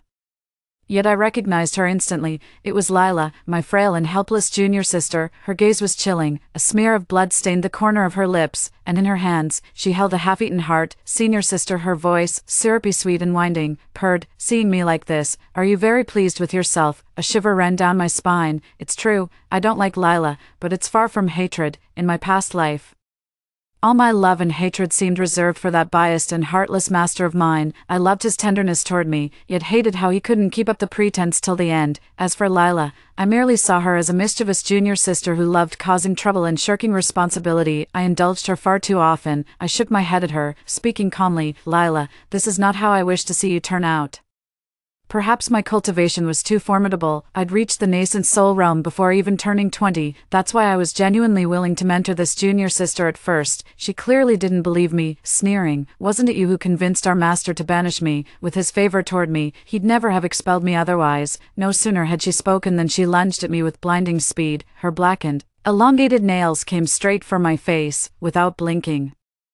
I deflected with a backhanded sword stroke that neatly trimmed them. She shrieked and lunged at me again. Seeing she meant to kill me, I showed no mercy either. In a few swift moves, I had her bound with demon-binding ropes. She never laid a finger on me, howling in frustration, alternating between threats and tearful pleas for mercy. "I'll never let you go. Wah, please, senior sister, have mercy on me. Laura, you're a monster." Sob, "Let me go. I swear I won't eat people anymore. You and the master are both psychos. Untie me right now." She writhed on the ground like a worm. If not for the corpse with its heart gouged out in this temple, I might have found her adorable. Asher crouched down as a magic circle expanded from his palm. Through soul-searching arts, he learned she'd devoured 5 people. He turned to me with conflicted eyes. "The immortal realm's law decrees any demon race killing within cultivation territory may be slain on sight by practitioners. 5 of those, she was doomed the moment she swallowed them." Before I could react, a long sword pierced through the air and impaled Lila through the heart. Her widened eyes reflected the icy stare of none other than her beloved master, Jared. "A mere demon like this warrants the Sia family's demon-binding chains." Asher sneered. "Jared, oh Jared, she was your most cherished disciple. How can you kill her so ruthlessly without a shred of remorse?" "Remorse?" Jared narrowed his eyes. "Why spare a demon that brings calamity to this realm?" Perhaps he had always been this callous. Neither person nor thing could ever outweigh his path to ascension. My past life was spotless, but this lifetime bears the stain Lila left on him. 12. Asher's past life side story. Asher carried a secret he never spoke aloud. He's been secretly in love with his senior sister Lara for 10 years, a whole decade. From children too weak to lift training swords to spirited young cultivators. Then it hit him. Lara seemed to have fallen for their master. She'd light up whenever she saw him, glowing like a celestial maiden, her gaze practically glued to him. Asher was so jealous that he lay awake night after night, unable to sleep. He could only get up and practice swordsmanship. He dared not tell his senior sister that the reason he caught up to her in swordsmanship despite starting 6 months later was simply because he couldn't sleep at all. He was furious, frantic, and utterly helpless. One day, he accidentally wandered into a mystic realm with his senior sister and master, only to get separated from them. To make matters worse, he felt his body burning up as ghostly images of his senior sister began flickering before his eyes. He shook his head violently, realizing it was just an illusion. It seemed he'd been afflicted with a love poison. Love's poison has no antidote. His heart belonged solely to his senior sister, unwilling to surrender himself to another, without hesitation. He stumbled from the cave and plunged into the icy spring. The water pierced like needles through his meridians. Gritting his lips, he swallowed every whisper of her name. From that day forth, he was but a broken man, stripped of all cultivation, worse off than a commoner. When his senior sister learned, she held him with trembling hands, so warm it felt like life could return to him. Asher's eyes crinkled with a smile as he secretly kissed her hair, leaving her unaware. "Senior sister, are you really marrying someone else? Are you getting what you wished for? He'll love you properly, won't he?" He lacked for nothing in life, except for his senior sister's affection. On her wedding day with their master, he didn't dare show up, stubbornly hiding in the desolate Sia manor. He repeatedly slashed his wrists. He was now a cripple who could no longer cultivate, no longer stand by her side, no longer protect her. The bitterness consumed him, yet in the end, death eluded him. He succumbed to his inner demons, falling into the demonic path. All he wanted was to live long enough to see her happy, but then he suddenly noticed the heartstone she had given him, its light fading inch by inch. He remembered her saying, "This way, if my life is ever in danger, this stone will dim, and you'll know, with me protecting you, senior sister will be fine." Why would you even think of giving me this? She gently touched his hair. If I'm truly nearing my end someday, I'd want to see your face one last time. He rushed after the trail, only to find a handful of ashes. It was his fault. He still didn't get to see her for the last time. 13. Jared's past life side story. One day Jared suddenly realized his disciple Lara had blossomed into an elegant and graceful young woman. The sect had no shortage of suitors vying for her attention, behind her back. They called her Fairy Judea, lining up to climb Sword Peak just to deliver love letters. Without exception, Jared confiscated them all and punished the suitors by making them copy sect rules. As he stared at the pile of love letters, his head throbbed with anger. He almost wished he could turn her into a hag so no one would pine for her. He'd always told himself his concern for her was merely a master's care for his disciple. Nothing more. So he agreed to the sect leader's request to take on new disciples, hoping to divert his attention. He couldn't, and shouldn't, afford to invest too much of himself in her, yet inexplicably, ever since accepting these new disciples, she'd grown increasingly distant toward him. The more she withdrew, the more he found himself agonizing over her every move, an obsession he couldn't shake. Every time Lila came to complain, he'd show blatant favoritism and punish Lara instead. As if only through such pettiness could the darkness in his heart remain concealed, until love's poison coursed through his veins, and her face surfaced in his mind. She heard his call, understood the plea in his eyes. Despite her shy awkwardness, she still yielded to his wishes, yet he found no joy in it. He resented anyone having power over his emotions, craving her presence while simultaneously despising it. He wished she would just die, and die she did, by his deliberate neglect. That day he drained an entire jar of wine, laughing and weeping by turns. The tears were for the love he couldn't let go. The irony was, now there'd be no one left in this world to distract him from his spiritual path. He was that kind of madman. The more gilded the exterior, the more festering wounds within. The liquor burned its way down his throat. Suddenly, his chest burned with an inexplicable heat. Blood gushed forth in an unending stream. Belatedly, he looked down. Recognizing the long-forsaken sun-moon sword, he turned stiffly to meet Asher's blood-streaked, tear-filled eyes. Asher wrenched the blade free and plunged it backward through his own heart. In his final moments, he heard Asher whisper, "Senior sister, if there's a next life, please look at me." Jared heard it and sneered, but before he could utter a single mocking word, he too perished. When his eyes opened again, he found himself back on the day he was poisoned. Lara planted her stance and launched a full-powered flying kick without holding back. Story 2. After our parents died, my younger sister insisted on dividing the family property with me, but accidentally discovered a box our parents had buried underground. It contained a pair of beast-taming rings. One was carved with a small black snake, the other with a little earth dog. My sister snatched the earth dog ring first, leaving the black snake ring for me. She claimed the earth dog symbolized loyalty and would surely bring her wealth, so she frantically fed it to make it spit out gold coins, enabling her to live like a wealthy heiress. However, my younger sister spends money recklessly, frantically feeding the little stray dog to make it produce more coins. Overburdened, the poor dog eventually exploded and died. The little black snake, on the other hand, feeds on others' wealth and transfers it to me, but I always felt uneasy about this. So I rarely relied on it. Through my own efforts, I gradually became a billionaire CEO. Looking at the venomous-eyed little black snake, I shuddered and sealed it back into the beast control ring. At that moment, my sister barged in with spiteful eyes and stabbed a knife directly into my abdomen. "If it weren't for you taking my little black snake away, I should be the billionaire CEO now." Opening my eyes, the icy sensation on my thigh sent a shiver down my spine. Watching my sister disdainfully fiddle with the small earth dog beast ring in her hand, I understood immediately. I had been reborn. I looked down, clearly remembering that in my previous life, it was only after my sister and I performed the blood oath that the statue on the beast ring transformed into a real little animal. But now, before I could even perform the blood oath, the small black snake on the beast ring in my hand had already detached from the ring.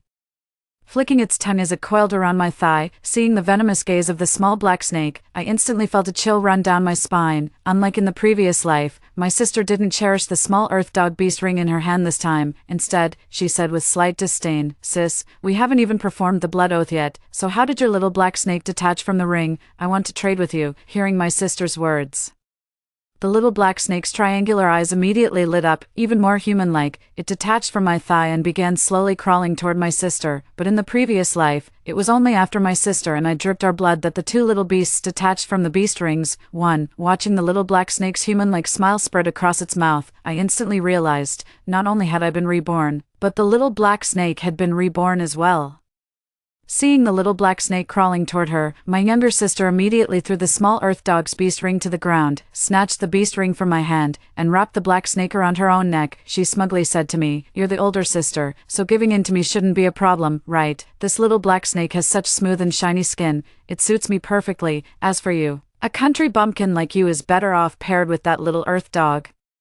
Before I could even speak, my sister couldn't wait to drip her blood onto the beast-taming ring. Immediately after, her expression froze for a moment before she clapped her hands in excitement and exclaimed, "My little black snake can plunder other people's wealth and transfer it to me. If I specifically target millionaires, I'll never have to worry about food or clothing again. I can live the life of a wealthy heiress." The younger sister tightly hugged the little black snake in her arms.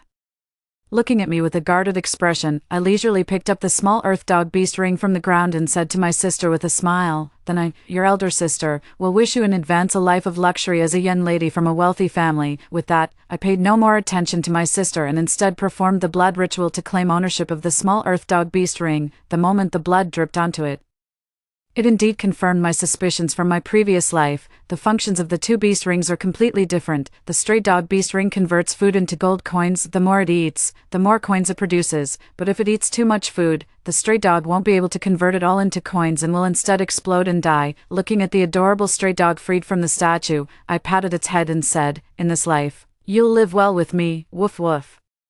After separating from my younger sister, I looked at my own emaciated arms, speaking to the adorable little mutt in my hands. "Sorry little dog, I'm just too hungry. Could you please give me a gold coin?" The little mutt barked a few times, and I brought the hardened, moldy flatbread from my bag to its mouth. The little mutt didn't show the slightest disdain, opening its big mouth and swallowing it whole, and it spat out a gold coin for me. I took this gold coin straight to the pawn shop and exchanged it for tens of thousands in cash. Looking at the heavy cash in my hand, I suddenly recalled my previous life. I didn't like how the little black snake plundered others' wealth to feed me, as I found it rather unethical. Moreover, the little black snake's wealth plundering wasn't without cost. It didn't eat food but survived by draining its master's vitality. I also understood why the little black snake voluntarily left the beast ring after rebirth. Only then could my sister witness its true power. That's the only reason it didn't follow me. In my past life, I didn't let the little black snake plunder my fortune, so naturally it couldn't drain my vitality either. In my previous life, I became a billionaire CEO entirely through my own abilities without relying on the beast control ring. I spent days and nights tirelessly studying company management and researching various projects, so busy that there's no time even for a single meal. Even when my wealth rivaled nations, I developed severe stomach problems. Even slightly cold or mildly spicy food would immediately land me in the hospital after eating. But now, with the money I earned from the little mutt, I happily bought a whole pile of ice cream and the spicy strips I craved so much in my past life. After eating and drinking to my heart's content, I didn't rush to start building my fortune based on my past life's memories. Instead, I bought a plane ticket and started traveling the world to enjoy life, to make up for the regrets of my previous life. Unlike my foolish sister, I didn't exploit the little mongrel dog excessively, forcing it to exchange food for gold coins before it could grow properly. In the end, the little mongrel dog exploded and died. She kept indulging in extravagant spending daily, and even after losing the dog, she didn't restrain her consumption, ultimately ending up in destitution. But my experience from running a company in my previous life remains. In this life, even without the help of a beast control ring, I can still return to being a billionaire CEO, although I don't force the little mutt to eat food in exchange for gold coins. But the greedy little mutt still spat out quite a few gold coins for me.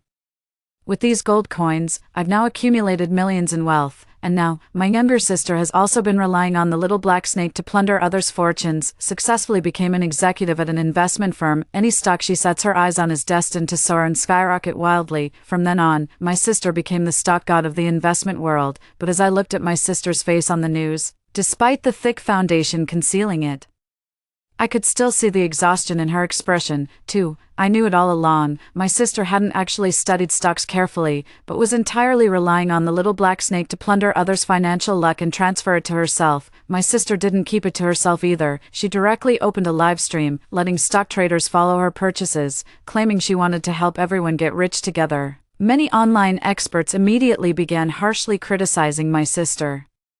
They said she was just temporarily lucky, and that hosting a live stream to lead investors would eventually leave them completely bankrupt. Let's see how little sister deals with the consequences then. Yet little sister didn't care at all. Instead, she went even further by extensively hosting live streams to invest in stocks. I'll lose everything. Do you know how much money I'm making now? Do you know how much the investors watching my streams have earned when I'm rich enough to rival nations?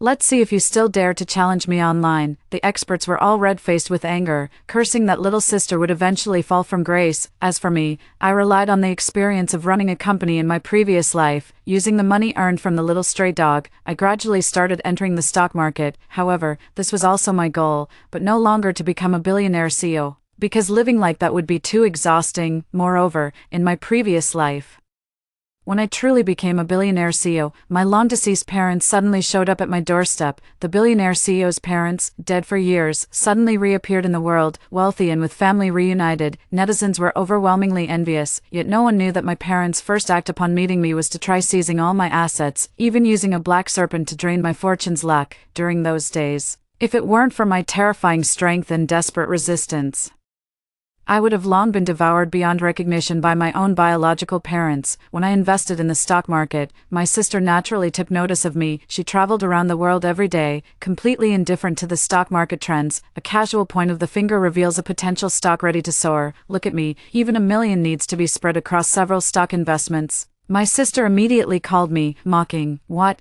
You want to make money in the stock market like me?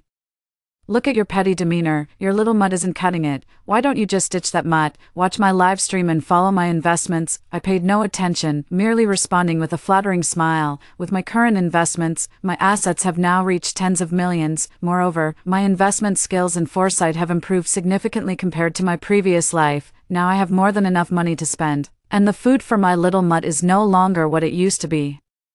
All kinds of delicacies like abalone and seafood are now on the menu, and I won't allow the little mutt to spit out gold coins for me anymore. I patted the cute little mutt's head and said, "I have enough money now. You don't need to spit out gold coins for me anymore. Eat whatever you want. I'm not short on your food or the gold coins you produce." Speaking of which, I suddenly remembered that my sister wasn't wrong about one thing. The little mutt is loyal.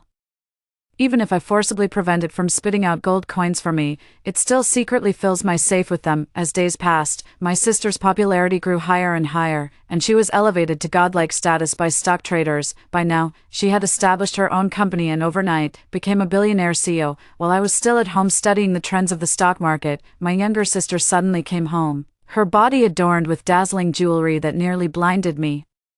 My sister patted my head and said triumphantly, "Sis, guess who called me today?" I ignored her, just hugging my little mutt while staring intently at the stock market trends on my computer. Seeing that I wasn't paying attention, she didn't get angry but continued on her own. It was our parents. Hearing this, I immediately felt a chill run down my spine and almost dropped the little puppy in my hands. I forced myself to stay calm and said, "What nonsense are you talking about? Our parents passed away long ago." My sister looked at me with disdain. If this miraculous beast-taming ring can exist in this world, why is it impossible for our parents to come back to life? Pretending to think for a moment, I then exclaimed with feigned surprise, "You're right, maybe they really have come back to life. Where are they? Quickly take me to see them." My younger sister disdainfully pushed my hand away and even wiped the spot I touched with a tissue.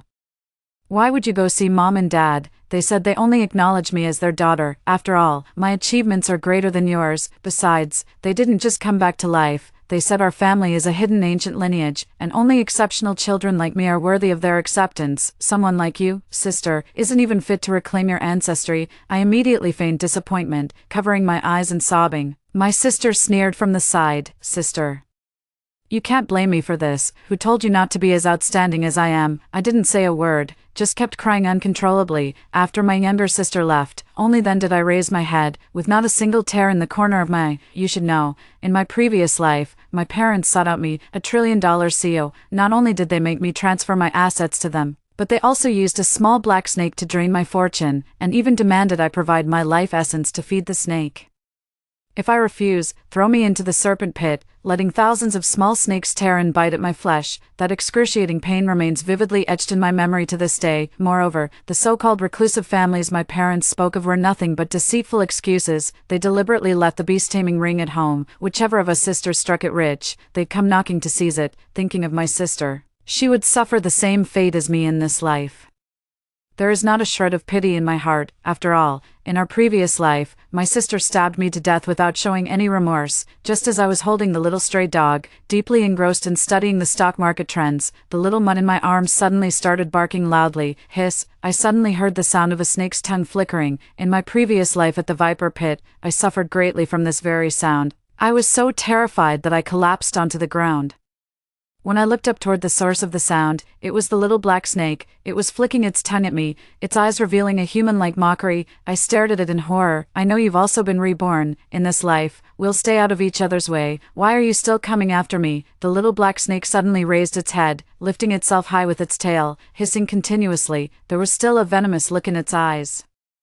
I suddenly realized it was resentful because I didn't let it feed on my chi and blood in my previous life. Fury surged through me, and I pointed at the little black snake, shouting, "Don't refuse a toast only to drink a forfeit. When I hurt you, I could lock you back in the beast control ring, and in this life, I can do the same." The little mutt in my arms immediately jumped to the ground, baring its teeth at the black snake. Suddenly, my sister's anxious voice came from outside the door. "Where's my little black snake? It's gone." As my sister pushed the door open, she saw me and the little black snake staring at each other in hostility. My sister shouted, "You wretched woman, are you trying to harm my little black snake because you see it brings me good fortune? How could your heart be so malicious?" After my sister finished speaking, the little black snake immediately looked extremely wronged, directly climbing up my sister's thigh and onto her neck.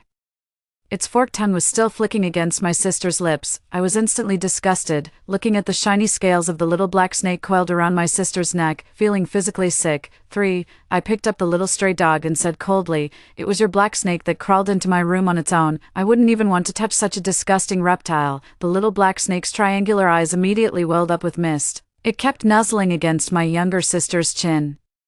My sister hastily gave the little black snake a kiss on the lips. "Little black snake, my sister is just jealous that you bring me wealth. We shouldn't pay attention to such petty, envious people. Once we're richer than nations, she won't even get the chance to lick our toes." I didn't take my sister's words to heart. Watching her increasingly emaciated body, I sneered coldly in my heart, thinking, "Let's see if you can last until you're wealthy enough to rival a nation." Actually, these days, many stock investors in my sister's livestream have been commenting that she's lost weight recently, urging her to take care of her health. But my sister angrily scolded the investor, saying, "What's wrong with me being thin? Women should be slim. Are you just jealous that I'm rich and have a great figure? Don't follow my investments anymore. You're not worthy." But I knew the real reason behind my sister's weight loss had nothing to do with the stock market.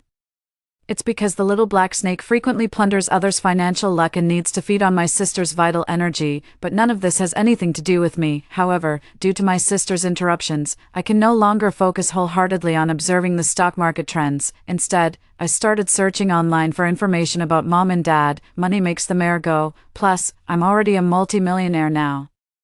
As long as someone can answer my question online and provide clues about my parents, I won't hesitate to transfer them 1 million yuan. The results were indeed remarkable. Quickly piecing together scattered clues and combining them with memories from my past life, I uncovered the truth about my parents' staged death years ago. It turned out my parents were archaeologists who had stolen this pair of beast control rings from an ancient tomb.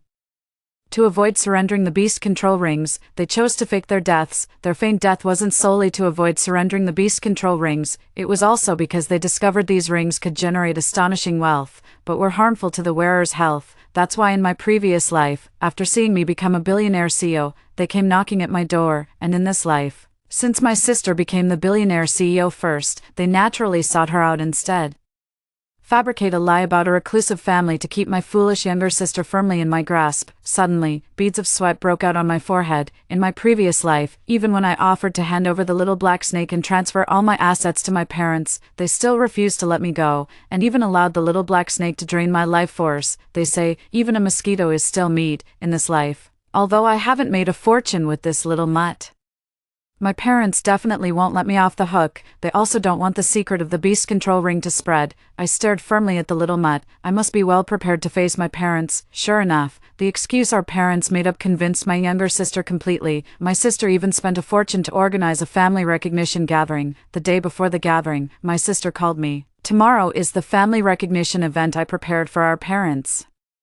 Many people know you're my sister, so you must attend. I was about to refuse, but then suddenly realized this could be an opportunity to learn about our parents' current situation, so I agreed. But my younger sister persisted relentlessly. Although I'm generous enough to let you attend the family recognition gathering, you should understand that Mom and Dad are here to take me back to the family. You have no right whatsoever. Know your place. I couldn't help but laugh at my sister's words.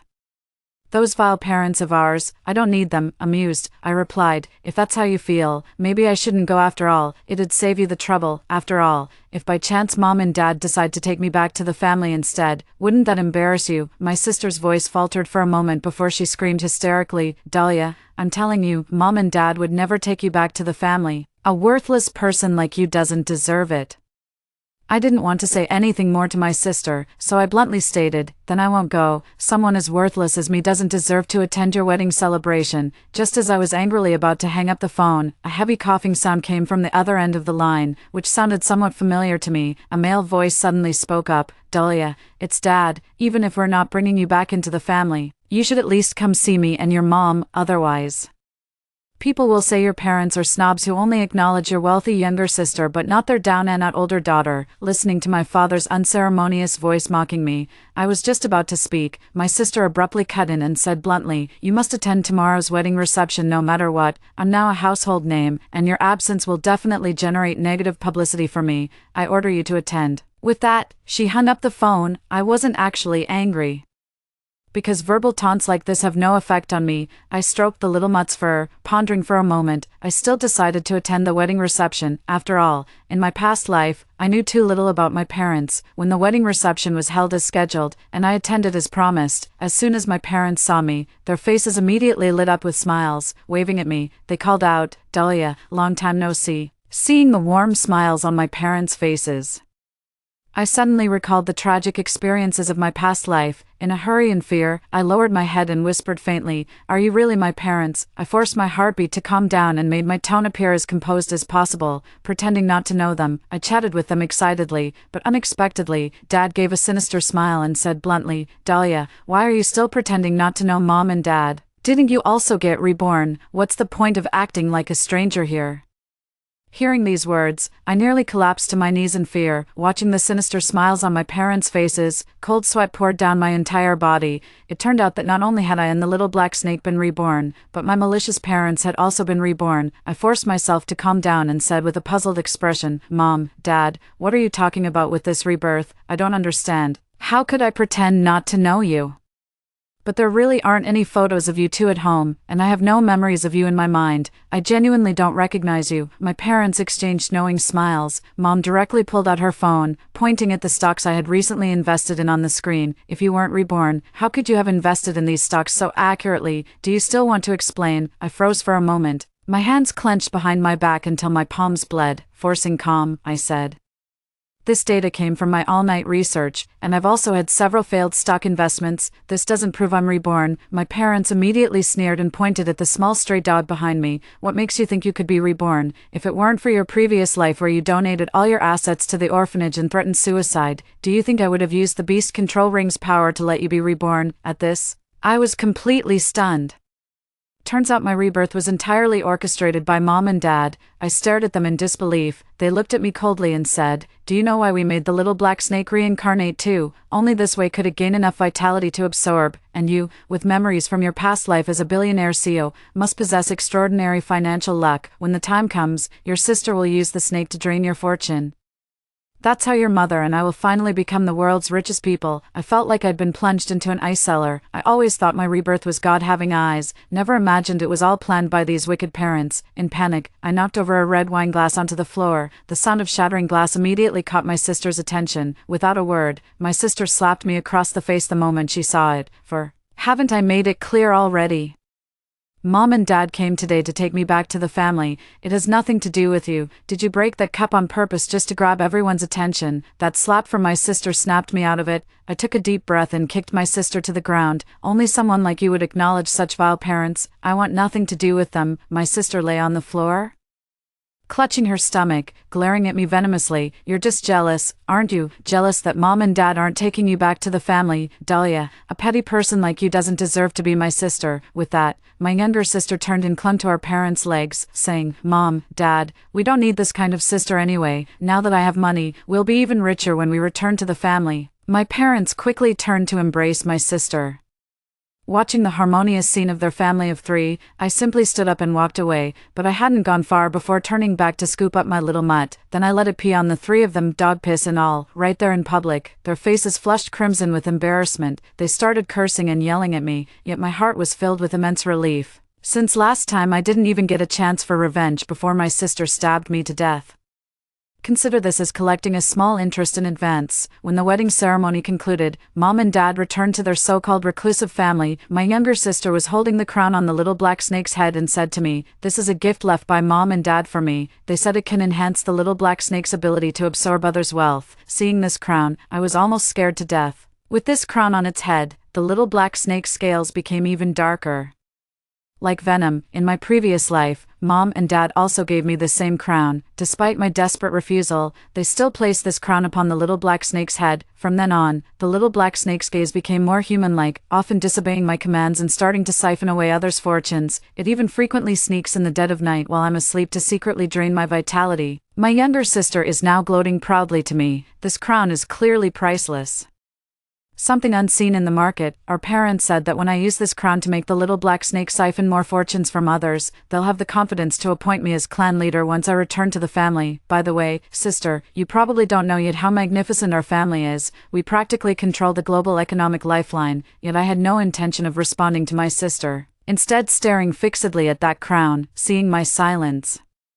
My sister assumed I was jealous of her crown and immediately covered the crown on the little black snake's head. "Listen, sister, this crown was given to me by Mom and Dad. If you dare try to take it, don't blame me for being harsh with you." Finally snapping out of it, I glanced at my sister and said coldly, "Why would I want to snatch that thing? I don't want anything to do with Mom and Dad either. Stop flaunting that worthless trinket in front of me. I have no interest in seeing it." From that day onward, my sister began to increasingly exploit the little black snake to siphon off others' wealth, while her own body withered away like a dried-up tree. Whenever netizens reminded her to take care of her health, she would lash back with insults, accusing them of being jealous of her wealth and good figure. Yet, seeing my sister's emaciated body, I couldn't help but feel uneasy in my heart. Can my sister survive for another month, seeing me sizing her up? My sister immediately turned around while holding the little black snake. She glared at me with venomous eyes. Only then did I notice that my sister's eyes had become triangular in shape. The entire person was extremely thin, with skin so dark that even foundation couldn't conceal it. My sister's voice sounded like it came from hell. "Are you jealous of my good figure too?" I quickly shook my head. Only then did my sister turn back with relief, saying to the live stream, "You all know my sister, right? When I was making waves in the stock market, she secretly followed me in too, but we're like heaven and earth apart." The investors immediately started showering praise, spamming the chat nonstop. "Freya is a genius girl after all. How could your sister Dahlia ever compare to you?" But with my sharp eyes, I clearly spotted one comment saying, "Wait a minute, streamer. I think your sister is actually prettier than you. You're so skinny, you're just bones. It's terrifying." I was startled and quickly excused myself to turn and leave. After all, my sister's mental state was extremely unstable at the moment, and provoking her now might lead her to stab me to death with a knife. Just like in my previous life, that night, as I lay peacefully asleep in bed, the little mutt had also returned to the beast-taming ring to sleep. Suddenly, a hissing sound was heard. A cold sensation instantly brushed across my forehead when I desperately tried to open my eyes. A sticky fluid sealed them shut forcefully. I reached out and felt a slippery, elongated object sliding through my fingers, impossible to grasp no matter how hard I tried. I desperately shouted, "Little mutt, come out quick, help!" Instantly, the beast-taming ring on my wrist grew warm, and I could open my eyes again, but that elongated object had already vanished without a trace. Only my door remains, left slightly ajar with a narrow gap. The small mutt bares its teeth, glaring fiercely at the doorway. Through the reflection outside the door, I see a slender shadow standing right outside my room. Meanwhile, faint scale marks are left etched on my palm. The mucus on my face proved that everything just now was not a dream. I held the little stray dog tightly in my arms. I knew the little black snake was standing right at my door at this moment. It wasn't afraid of my little stray dog, having consumed vast amounts of fortune and my sister's vitality. It's already stronger than my little mutt now, but it's just afraid that I'll perish together with it, unable to absorb the fortune and vitality from me. I held the little mutt in my arms, staying awake all night. On the morning of the second day, my parents suddenly came to our house. Seeing my healthy appearance, they immediately looked somewhat surprised. I instantly realized that everything the little black snake did last night was controlled by my parents through the crown. I looked at my parents with a forced smile. "What, are you here to pick up my sister?" My parents were about to speak, but suddenly, my sister rushed out from the room. The entire figure was like a walking skeleton, emitting a foul stench that filled the air, directly approaching my parents, with a venomous glare at me. "Mom and Dad came for me. It's none of your business. Get back to your room now." I pursed my lips, not wanting to say another word, and turned back to my room, but as I left, I clearly heard the younger sister asked her parents when they could take her back to the hidden family, but her parents' reply was, "You need to wait at home a little longer, endure for a while more." I closed the door and slumped against the wall onto the floor, gasping heavily for air. The reason my parents made my sister wait was to let the little black snake completely drain my fortune and vitality. 5. I can't just sit here waiting for death. Looking at the little stray dog in my hands, I suddenly asked a bizarre question. Little dog, can you restore my sister's memories from her past life?" But unexpectedly, the puppy actually spoke. "Of course, master, you've been so kind to me. It's time for me to repay you." I was instantly overjoyed, but there was no time left to chat with the puppy now. I hurried to the supermarket and bought a large amount of food for the little mutt. As the little mutt was about to devour the food in front of it, I said with some concern, "Puppy, actually I've been reborn. In my previous life, you were my sister's tamed beast, and it was because you ate too much food that you exploded and died. Now that you're making me eat so much food for your sake, nothing unexpected will happen, right?" The puppy grinned with an almost human-like smile. "Of course not, master. These days, you've had me gradually eat food without spitting gold coins. My abilities are already extraordinary, you can rest assured." When the little mutt finished eating, it weakly spat out a pill. It told me, as long as Freya takes this pill, she can recover the memories of her past life. With that said, he turned and returned to the beast control ring. I stroked the beast ring with some heartache, after quietly apologizing to the puppy. Then, under the moonlight, I made my way to my younger sister's room. The moment I entered the room, my sister sat up with a scream. At this moment, her hair had already fallen out, and she looked at me with a cold expression, saying, "What are you here for? To mock my secret of wearing a wig? To laugh at my misfortune?" I didn't respond but instead looked around and asked my sister, "Where's your little black snake?" My sister's voice was as hoarse as a broken bellows. "So you're here to steal my little black snake, you wretch. I knew you were up to no good. My little black snake has already gone to feed on someone else's fortune. Don't even think about taking it away from me." Upon learning the little black snake wasn't there, I quietly sat down by my sister's bedside. Seeing the venomous resentment in my sister's eyes, I sighed and revealed the secret of my rebirth to my sister, and told her that the beast control ring was our parents' scheme. But I concealed the fact that she had stabbed me with a knife. After hearing this, my younger sister expressed disbelief, saying I was just trying to trick her out of her little black snake. Seeing this, I forcibly pried open my sister's mouth and threw the small pill inside. My sister coughed a few times and instantly fell unconscious. When she opened her eyes again, they were filled with tears. She hugged me crying and said, "Sister, I'm truly not human. I actually stabbed you to death with a knife. Please forgive me, sister." Yet I clearly saw a trace of coldness in my sister's eyes. She wasn't truly repentant, but knew she wouldn't survive much longer without my help. I pretended not to notice and played along with my sister's tragic act. When it was all over, my sister couldn't wait to ask me, "Sister, how should we deal with those cruel parents now?" My eyes darted around, and after a moment of thought, I leaned down to whisper a few words into my sister's ear. Upon hearing this, my sister immediately cast a spell to summon her little black snake home. Meanwhile, I stood behind the door, smearing myself with the feces my sister had involuntarily left on the bed. When I heard the hissing sound, I immediately prepared myself. As soon as the little black snake pushed the door open, I immediately snatched the crown off its head. The little black snake was shocked and instantly lunged at me, but it was magically captured back into the beast control ring by my younger sister. I smiled at my sister and said, "Tomorrow you'll call our parents and tell them the little black snake drained my vitality and fortune, causing me to die tragically at home." After hearing this, a ruthless expression appeared on my sister's face. The next day, as I lay on the bed pretending to be dead, my sister opened the door cheerfully to welcome our parents' arrival. Mom and Dad stroked Freya's head and praised, "Freya did such a great job. Let Mom and Dad handle your sister's body." We have a 10,000 snake pit artifact. We'll throw her body in to feed the snakes, lying on the bed. I sneered inwardly without changing my expression, when Mom and Dad stood by my bed and opened the 10,000 snake pit artifact. Just as they were about to throw me in, Freya suddenly slashed their wrists with a knife, our parents cried out in pain, and the 10,000 snake cave magical artifact fell from their hands, just as my younger sister was about to pick it up. I rolled off the bed and grabbed it first. My sister awkwardly smiled and said, "Sis, I was just planning to throw this harmful thing into the trash." I smiled without saying a word. The parents immediately pointed at the younger sister and cursed, "You vile wretch, how dare you conspire with your sister to frame me?" The younger sister smirked triumphantly and threw the beast control ring in her hand to the ground. "You two despicable creatures.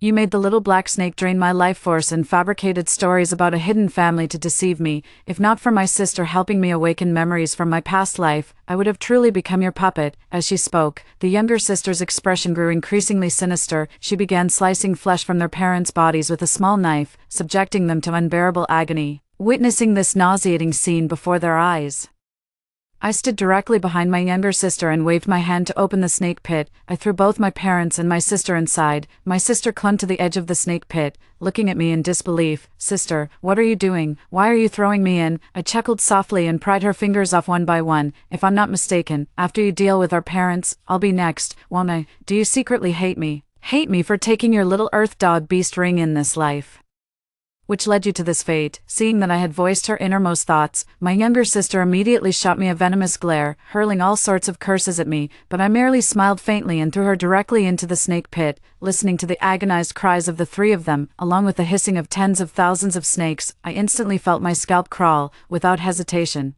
I sealed the snake pit artifact shut and tossed it onto the furnace.